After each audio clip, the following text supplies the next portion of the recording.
My name's Roma Taylor. So my name is Hadassah Radway. Yeah, my name is Raphael Martin. What has happened within our schools and society in general is that the Windrush generation, they may have heard about it in the news when there was the Windrush scandal, but the stories and lived experiences have been largely ignored. It's about the Windrush elders and their families,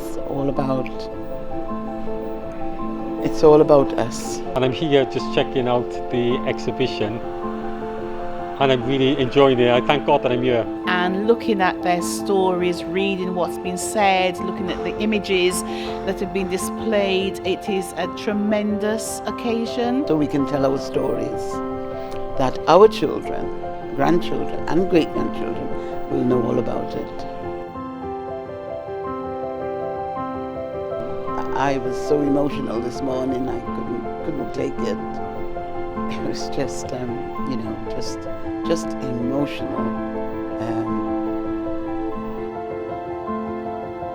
It's a historical occasion and it's one that it's really proud to be part of. I'm surrounded by some of our Windrush elders whose stories have been depicted through this exhibition.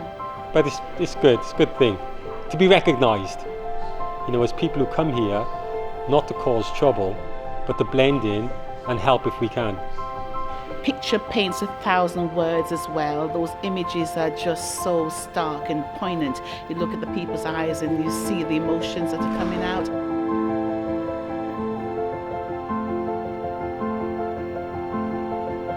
When different cultures come together and agree, it's unity rather than one culture over there, another culture over there, and then we're fighting you, you're fighting us. It shouldn't be like that. To see all these names and what happened, it's lovely to have it here.